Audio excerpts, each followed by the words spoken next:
मैया जों नुबाय जे भारतनि बिसायख'थि आयोग बे बिसायख'थि आयोगा फाइनाल डिलिमिटेशन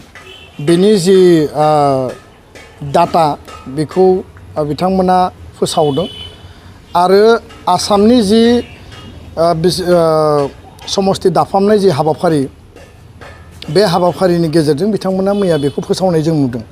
आरो बेखौ जोङो गोथौ आरो गुवारै गासै जिखिनि बिथांमोननि तथ्य दङ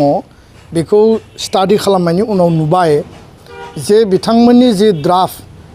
20 जुनाव जि ओंखारदोंमोन बे ड्राफ्ट आरो फाइनाल जि डिलिमिटेशन बे मोननैजों 99.9% बेयाव माने गोरोबलायो मात्र बिथांमोना 19टा विधानसभा समष्टिनि मुंखौ सोलायदों आरो मोनसे लकसभा समष्टि मंगलदैमोन बेखौ ड्राफ्टआव दरं होबाय आरो दिनै जों फाइनाल डिलिमिटेशनाव नुबाय बेखौ दरं उदालगुरि नाम होदों आरो मोननैसो विधानसभा समष्टिनि एसे एनै सिमा बेखौ सोलाय सोल' खालामनायनि बादै आसाम आरो बड'लेण्डनि बिटिआरनि रायजो राजाफोरनि जि हप्स एन्ड एसपिरेशन दंमोन पलिटिकल राइट्स आरो डेम'क्रेटिक राइट्सनि जि बाथ्रा दंमोन बेखौ टटेलि बिथांमोना जोगारनानै बिथांमोना जोंखौ गिनिपिग साजायदों हियारिंनि नामाव आरो लोगोसेनो बिथांमोना जोंखौ माने असनमान खालामदों आरो दिनै हियारिंआव जि बाथ्राफोरखौ बर'नि 13टा आफादफोरा जि बुंदोंमोन आरो गुबुन गुबुन राजखान्थि नङै हान्जाफोराबो जि बुंदोंमोन बे बुंनाय बाथ्राफोरनि मोनसेबो बाथ्राफोरखौ बिथांमोना दिनै फाइनाल डिलिमिटेशननि जि तथ्य दङ बेयाव जों जि नुबाय बेयाव खुनु मोनसे बेबस्थाखौनो बिथांमोना लाखियाखै बेखायनो मैया फोसावजानाय बिसायख'थि आयगनि जि डिलिमिटेशन जि फाइनाल बेखौ जों स्ट्रंलि रिएक्शन होदों गोख्रों रावजों जों सोंखारियो आरो बेखौ जोङो मथि सन्तुष्ट नङा बेखौ जोङो माने लानानै जोङो माने गोसोआव दुखु मोननाय आरो जोंनि फारसे जि बिसायख'थि आयगनि माने नासयनाय बेखौ जोङो मोनदांदों दा बेखायनो दुलाराय बर' फरायसा आफादा गासै बर'नि माहारियारि आफादफोरखौ लानानै जोङो बिनि सायाव गोथौयै गुवारै सावरायफिनगोन बाथ्राया जाहैबाय जे आसामनि जि समष्टि दाफामनाय दुलाराय बर' फरायसा आफाद बर'नि माहारियारि आफादफोर गासै ज' लोगो नांनानै जों बिथांमोननो मेम'रेन्डाम होदों ड्राफ्ट ओंखारनायनि उनाव जों बेखौ स्टाडि खालामदों आरो जोङो बिथांमोननो मेम'रेन्डाम साबमिट खालामनानै जेब्ला हियारिंआव फैदोंमोन माने 19, 20, 21 आरो बे 19 तारिखआव जुलाइआव बिथांमोनखौ लोगो हमनानै जोंनि दाबिखौ होदों गिबि दाबिया जाबाय जे 2003 सनाव बिटिसि सुक्ति जि 10 फेब्रुवारियाव जादों बिनि 4.7आव क्लियारलि मेनसन दङ जे जेलानो एसेम्बलि आरो पार्लियामेन्टखौ दाफामनाय जागोन बे डिलिमिटेशननि टाइमाव संबिधानिक प्रभिजन कन्स्टिटिउसनेल प्रभिजननि आधाराव बेयाव डिलिमिटेशना जागोन आरो बेखौ बिथा खालामनानै 2007 सननि जि डिलिमिटेशन कमिशन माने 1/2002 नि आधाराव 2007 सननि जि ड्राफ्ट बे ड्राफ्टआव क'क्राझार आरो उदालगुरि बेयाव स्पष्टयै लिरनाय दङ दा बेबायदियैनो दुलाराय बर' फरायसा आफादा जों जि दाबि लाखिदों जे क'क्राझारा एसटि जानांगौ उदालगुरिया अपेन जागोन बियो नाथाय जोंनो आलादायै बिटिसिनि सिङाव मोननै लकसभा समष्टि जोंनो नांगौ आरो बे लकसभा समष्टिखौ जों बुंदों जे 15टा विधानसभा समष्टिनि जिहेतु 9टा विधानसभा समष्टिखौ क'क्राझार एसटिआव हरबाय 6टा विधानसभा समष्टि तामुलपुर आरो उदालगुरि जिल्लानि जि मोनद' विधानसभा समष्टिखौ लोगो खालामनानै बा जथायनानै दिफुखौ जेरैबायदि खालामदों करिमगन्जखौ जेरैबायदि खालामदों बेयाव दानो हायो आरो प्रयोजन जायोबा बाक्साखौ जोङो बेयाव लाबोदेरनानैबो बयबो बुंदों नाथाय दिनै बेखौ खालायाबासिनो मंगलदै जि लकसभा दङमोन बेखौ ड्राफ्टआव सोलायनानै होबाय दरं नाम किन्तु उदालगुरि तामुलपुर कामरुप आरो दरं मोनब्रै जिल्लाखौ दाजाबनानै 6 शिड्युल नन 6 शिड्युल बेयाव कन्स्टिटिउसनेल प्रभिजनखौनो माने कमप्लिटलि ब्रेक खालामनानै बिथांमोना बेखौ जथायनानै दादों आरो दिनै दरं नामखौ सोलायनानै रायजो राजानि दाबि दावा बयनिबो आन्दलन जोंनि दाबि बेफोरखौ नोजोर बोनानै बिसोर जास्ट सन्तुष्ट खालामनो थाखायल' उदालगुरिखौ दाजाबनानै होदों किन्तु बे नाम सोलायनानै जोंनि संबिधाना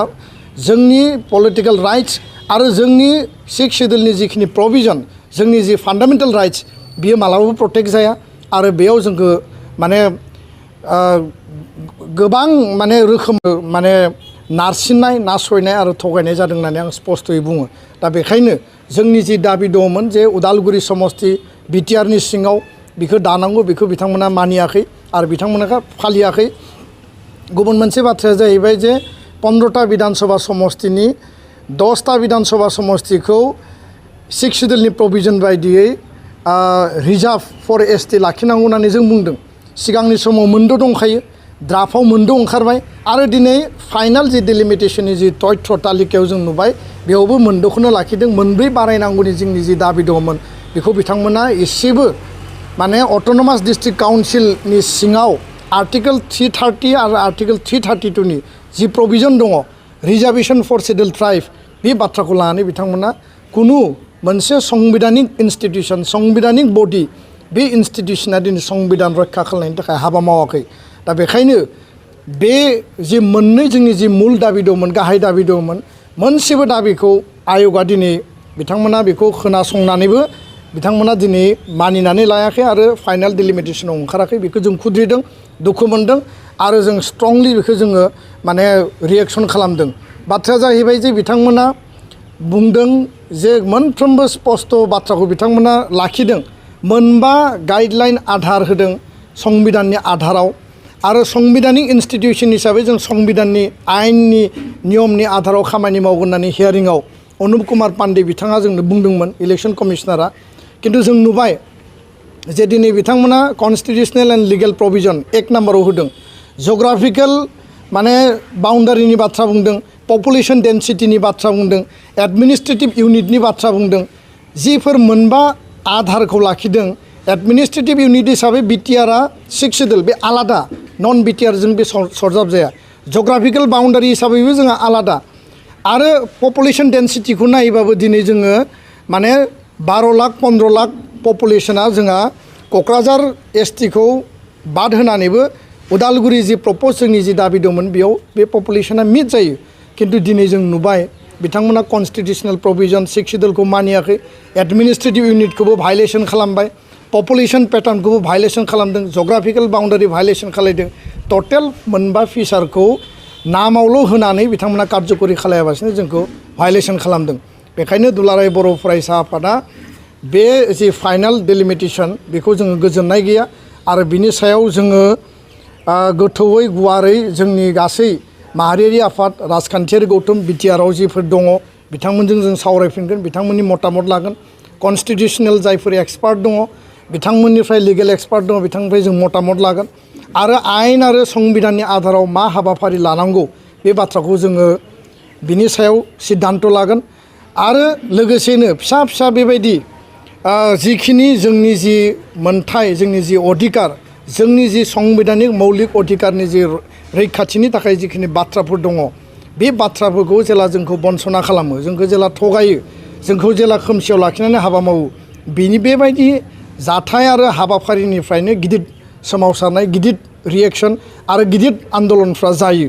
आरो बेखौ आङो स्पष्टयै बुंगोन। लोगोसेयैनो फैबाय थानाय 2024नि जि बिसायख'थि दङ तामुलपुर आरो उदालगुरि मोनद' समस्तिनि सिङाव थानाय बर'जों गुबुन गुबुन हारिनि जि मोनसे एसपिरेसन दंमोन 6 शिड्युलनि थागिबिफोरनि जि एसपिरेसन दंमोन बेखौ टटेलि भायलेसन खालामनायनि थाखाय जायफोरा दिनै बेयाव मोनसे सिमां नुदों बिथांमोना बिनि सायाव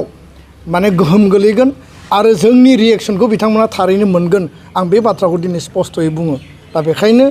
फाइनाल डिलिमिटेशन दङ